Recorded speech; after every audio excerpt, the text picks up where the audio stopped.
చింతలపూడి, ఇప్పుడు ఉండేది గన్నవరంలో ఉంటున్నాను. సో ఈ సెక్టర్లోకి 2015 నేను జాయిన్ అయ్యాను.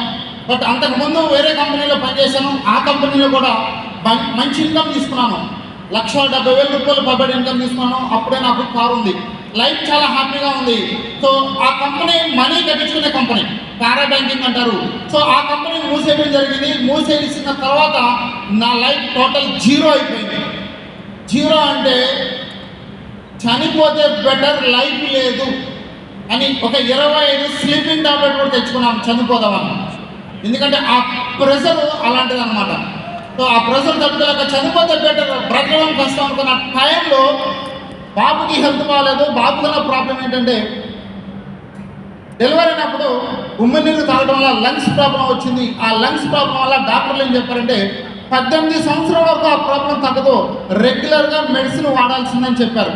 సో అదే టైంలో నా దగ్గర మనీ లేక ఒక ఫ్రెండ్ దగ్గరికి మనీ కోసం వెళ్తే 500 రూపాయల కోసం ఫ్రెండ్ దగ్గరికి వెళ్తే ఆ ఫ్రెండ్ ఇనుగా ప్రోటీన్ పౌడర్ ఇవ్వడం వల్ల ఆ రిజల్ట్ చూసి 18 సంవత్సరాలకు తగ్గిన ప్రాబ్లం 2 నెలల్లో మొత్తం క్యూర్ అయిపోయిందండి.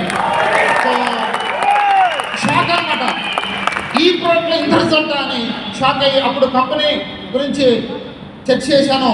సో స్టాండర్డ్ కంపెనీ కాదా చూసినప్పుడు చాలా కంపెనీలు చాలా ఆఫర్లు వచ్చినాయి. ఓకే, ఆ ఆఫర్లు ఏమి తీసుకోలేదు, ఎందుకంటే చాలామంది మోసపోతారు. ఆఫర్లు ఇస్తున్నారు, దయచేసి మోసపోవద్దు. ఓకే, ఆఫర్ ఇచ్చే కంపెనీ ఏ కంపెనీ కూడా నిలబడదు.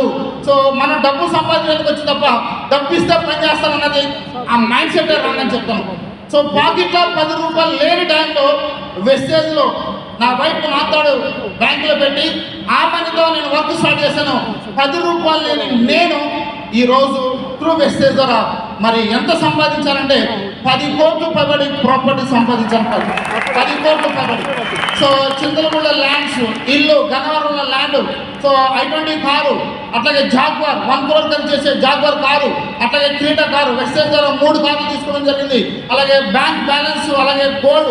ఇట్లా చూసుకుంటే ఈరోజు లైఫ్ చాలా హ్యాపీ అనమాట. సో ఇలాంటి అవకాశం నాకు కాదు, వెస్టేజ్ అందరికి ఇవ్వడానికి రెడీగా ఉంది. సో మరి మీరు తీసుకోవడానికి రెడీనా? రెడీ? సో ఈ అవకాశం ఇచ్చిన మేనేజ్మెంట్కి థ్యాంక్స్ చెప్తున్నాను. Thank you sir, thank you.